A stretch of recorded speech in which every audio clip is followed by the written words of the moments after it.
मेरा नाम नेहा श्रीवास्तव है। मैं उदय एक दूसरे से बहुत प्यार करते हैं और मैं आपकी होने वाली बहू हूँ। जरा मैं भी तो देखूं, इस घर की होने वाली बहू है कौन?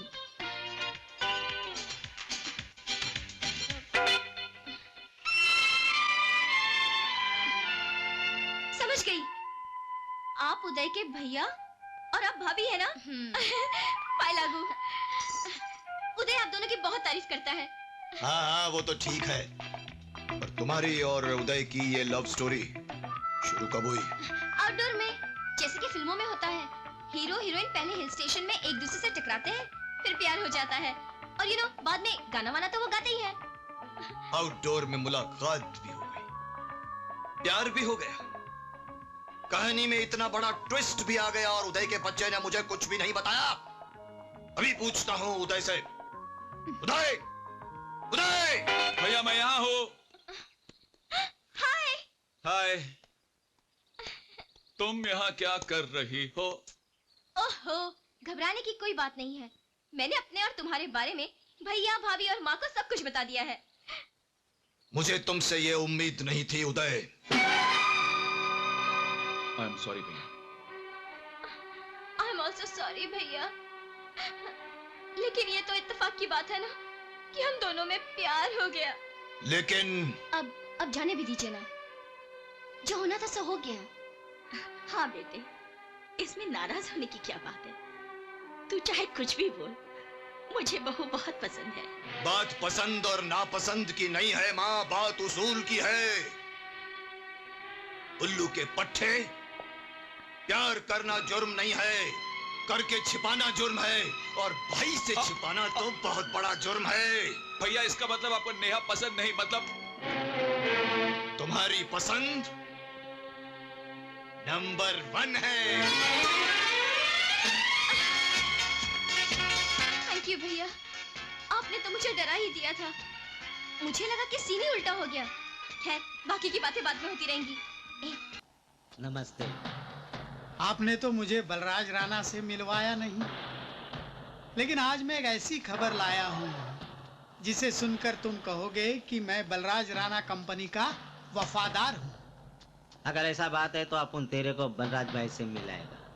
वो तो ठीक है, मगर मैं जो खबर लाया हूँ उसकी कोई कीमत भी तो होनी चाहिए। अगर खबर काम का हुआ और सच्चा हुआ तो तेरे को जितना पैसा मांगता है ना उतना मिलेगा। अकरम पठान का रोल शंकर कलाल के कहने पर उसके भाई नंदू कलाल ने फिनिश कर दिया। नंदू कलाल?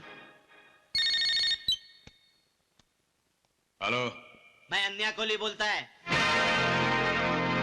तेरा भाई नंदू अभी अपन के पास है, उसको शमशान पहुंचाने का इंतजाम कर ले। अन्या, देखो अन्या, तेरी और बलराज राणा की दुश्मनी मेरे साथ है, तूने मेरे भाई को क्यों उठाया?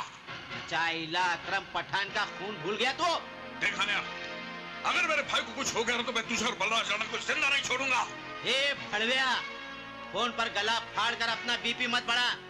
अपने भाई को लास्ट टाइम जिंदा देखना चाहता है ना तो बलराज राणा के फार्म हाउस पर आजा, समझा के नहीं? अन्या, क्या बात है भाई? बलराज राणा ने नंदू को किडनैप कर लिया, चलो जल्दी।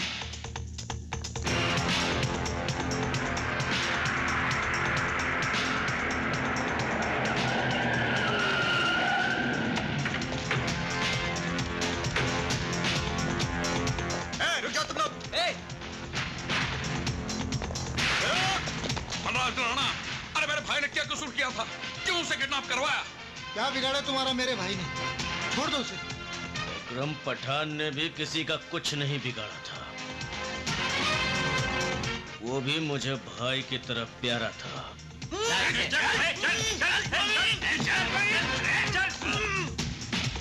शंकर कलाल, समझ में आ गया कि मैंने तुम्हें क्यों यहाँ बुलाया है? तुम गलत कर रहे हो बलराज राणा। अकरम पठान को मेरे भाई ने नहीं मारा। हाँ, नहीं मारा।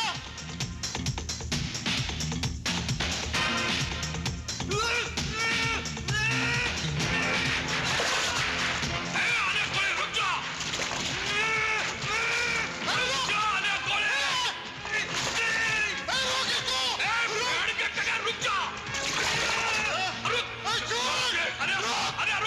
अब चीखने चिल्लाने से कुछ नहीं होगा शंकर कलाल।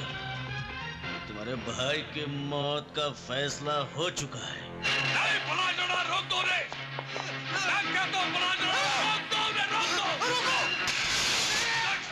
नहीं, अरे गोली नहीं, छोड़ो उसको, छोड़ दो।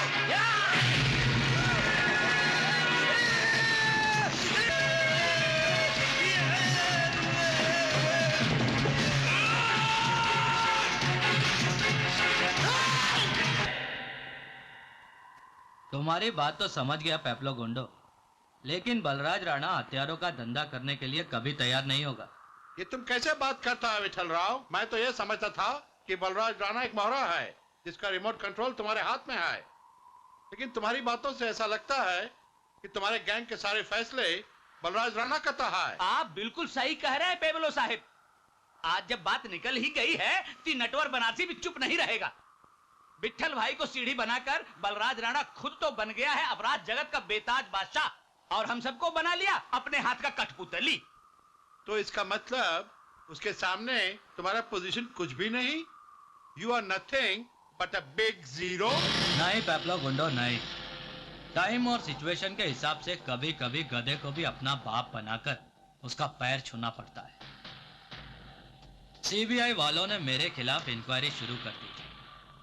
मैं किसी भी वक्त लफड़े में आ सकता था, इसीलिए मैंने बलराज राणा को अपनी कुर्सी पर बिठाया। ओह आई सी।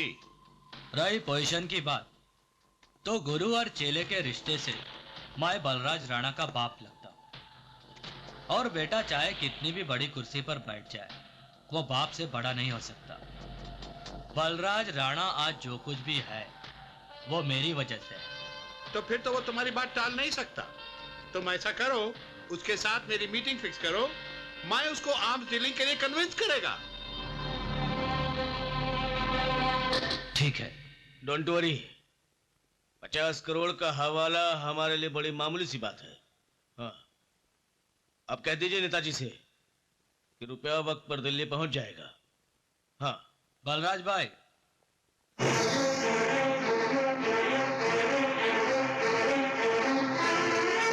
बलराज भाई, यह है मिस्टर पेब्लो गुंडो। नाइस मीटिंग है मिस्टर राणा। बलराज भाई, मिस्टर गोंडो का नाम तुमने तो सुना ही होगा। इचाइला गोंडा साहब को कौन नहीं जानता? इंटरनेशनल मार्केट में हथियारों का सबसे बड़ा डीलर है ये। Thank you. हम आपके लिए एक बहुत बड़ा ऑफर लाया मिस्टर राणा। आप तो जानता ही है कि हथियारों का होल वर्ल्ड में डिमांड बहुत बढ़ गया है। मिस्टर राणा, आप तो जानता है कि आरडीएक्स और स्टैंडगन का इस्तेमाल आजकल इंडिया में खुलेआम हो रहा है, और अब इलेक्शन के टाइम इनकी ज्यादा जरूरत है। अच्छा, but I am not interested in such deadly weapons. But why don't you understand Rana साहब? आप इस एरिया के डॉन हैं, हवाला रैकेट के नंबर 1 किंग हैं। एशिया में आर्म्स डिस्ट्रीब्यूशन को आपसे बेहतर और कोई नहीं कर सकता। इसमें बहुत प्रॉफिट है। You can earn millions of dollars. Shut up! आए हुए मेहमान की इज्जत करना हमारी तहजीब है, इसलिए तुम्हें यहाँ से जिंदा जाने दे रहा हूँ। Better get off from here. इसमें नाराज होने की क्या बात है मिस्टर राणा? अगर आपको आर्म्स डीलिंग नहीं करना है तो मैं किसी और को ऑफर कर दूंगा। हरगिज नहीं। अवाम के कत्ले आम का सौदा मैं तुम्हें किसी के साथ भी नहीं करने दूंगा। बेहतर है तुम हिंदुस्तान छोड़कर चले जाओ।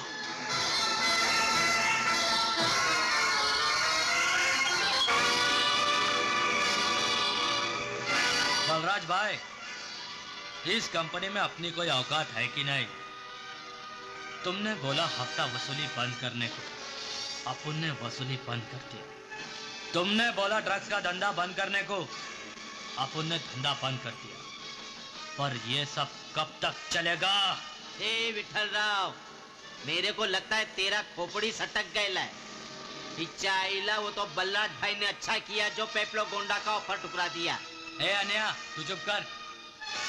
जिस औरत के माथे पर वेश्या का लेबल चिपक जाता है वो सारी जिंदगी वेश्या ही रह जाती है। चाहे वो लाख पूजा पाठ करे, सावित्री नहीं बन सकती। हम गुंडे लोगों की जिंदगी वेश्या के माफिक है। चाहे 1000 अच्छाई का काम करे, कभी अच्छे नहीं बन सकते। निहायत ही घटिया और बेहुदा आदमी हो तुम। तुम्हारी इन गंदी दलीलों पर मैं अपने असूल नहीं बदल सकता। मैं पूछता हूँ कि हथियारों का धंधा करने में या ड्रग्स बेचने में बुराई क्या है? हवाले का धंधा भी तो गैर कानूनी है। हवाले के धंधे में हम किसी का कत्ल नहीं करते। तो फिर ये कुर्सी छोड़ो और संन्यास ले लो। तुम ये भूल गए हो कि तुम्हें ये कुर्सी पर मैंने ही बिठाया है। उंगली पकड़कर क्राइम वर्ल्ड का ABCD तुम्हें इसलिए नहीं सिखाया कि तुम मेरे ही बाप बनकर मेरे को ऑर्डर करेगा। तुम्हारी औकात क्या है? अगर मैं तुम्हारी पीठ पर हाथ नहीं लगाता तो आज तुम जेल की काल कोठरी में सड़ता रहता।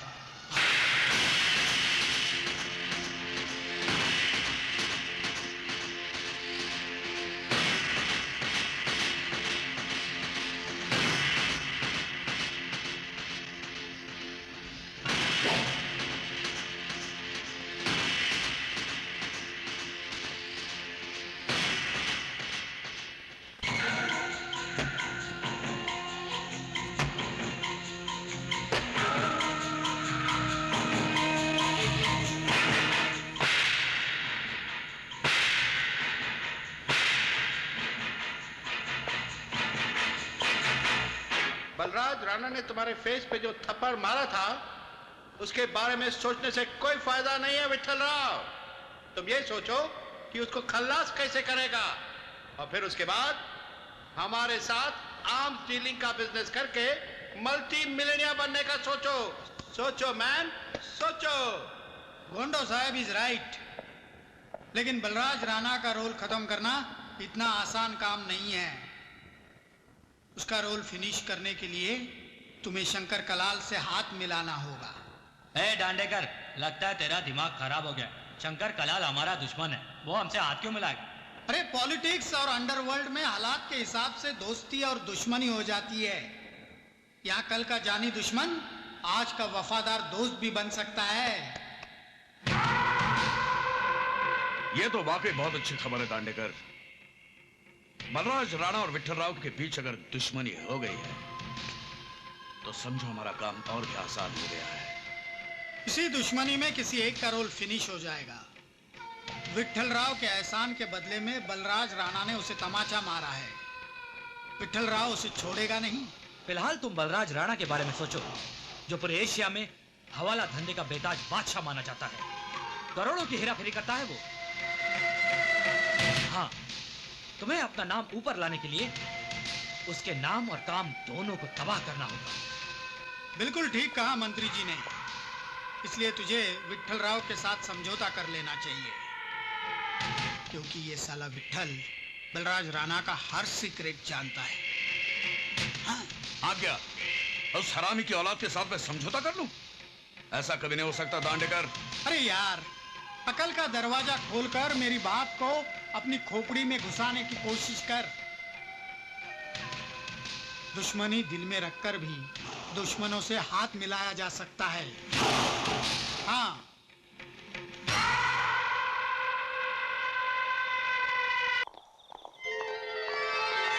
प्रणाम भैया। अरे उदय, कैसा है तू? मैं ठीक हूँ भैया। बड़े दिनों के बाद भैया की याद आई है। कहीं ऐसा तो नहीं कि अजय ने आने से मना कर रखा हो? नहीं भैया, ऐसी कोई बात नहीं। और मैं बच्चा थोड़ी हूँ कि अजय भैया के कहने से मैं आपसे नहीं मिलूंगा। घर में सब कैसे हैं? माँ, भाभी, पिंकी सब आपको बहुत याद कर रहे हैं। तेरी पढ़ाई कैसी चल रही है? बहुत अच्छी चल रही है भैया। एक काम कर, तू ग्रेजुएशन कर ले, उसके बाद हायर एजुकेशन के लिए मैं तुम्हें स्टेट्स भेज दूंगा। थैंक यू भैया। अरे तू किसी खास काम या किसी जरूरत के लिए तो नहीं आया? नहीं भैया, आपको याद होगा कल बाबूजी का श्राद्ध है। बाबूजी का श्राद्ध मैं कैसे भूल सकता हूँ? माँ ने कल घर आने के लिए कहा है भैया। माँ से कहना मैं आऊंगा, जरूर आऊंगा। मैं चलूं? अरे अभी आए हो, अभी जाने की बात कर रहे हो? रात का खाना आज मेरे साथ खा के जाओ। नहीं भैया, आप तो जानते हैं खाना हम माँ के साथ ही खाते हैं। ठीक है, माँ को मेरा प्रणाम कहना और सबको मेरा प्यार देना। प्रणाम भैया। जीते रहो।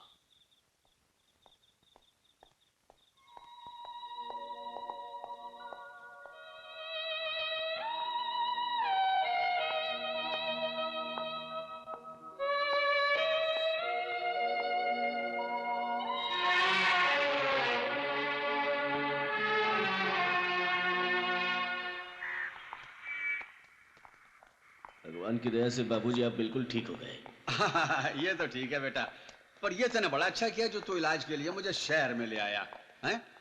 अजय बेटा, बहुत दिन हो गए, अब हमारा गांव जाने का इंतजाम करवा दे। इतनी जल्दी गांव जाने की क्या जरूरत है बाबूजी? आपकी तबीयत ठीक हो गई है मगर कमजोरी अभी भी है। आप एक काम कीजिए, 2-3 महीने यहाँ आराम से ठहर जाइए, फिर गांव चले जाइएगा। 2-3 महीने? हाँ बाबूजी, आप कुछ दिन रह जाइए, मैं गांव चला जाता। पर मैं आप क्यों जाएंगे भैया? अरे मैं भी यहाँ रुक गया तो फिर गांव में खेती बाड़ी कौन देखेगा? ये सब मैं नहीं जानता बाबूजी।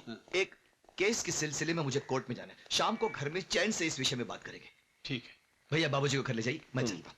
अच्छा बाबूजी। ठीक है बेटा, आइए। ठीक है।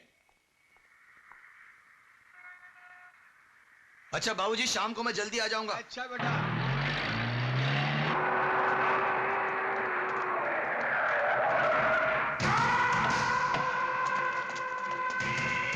समझा ना विठल राव, अब बात बहुत आगे बढ़ गई है। एक ही हफ्ते में अपन का ये तीसरा छोकरा है जिस पर शंकर कलार और भीम कलार के छोकरों ने हमला किया है। हाँ विठल भाई, बाबू टकले की जान तो बच गई है, लेकिन मालूम है डॉक्टर ने क्या कहा है? अखलाई घुटना पैसे चल नहीं सकेगा। अच्छा है भीम कलाल और शंकर कलाल खुलकर मैदान में आ गए। जूहू चलो। अंडरवर्ल्ड में अगर ऑपोजिशन स्ट्रांग ना हो बाबूजी आइए। तो गेम खेलने का मजा नहीं आता। शंकर कलाल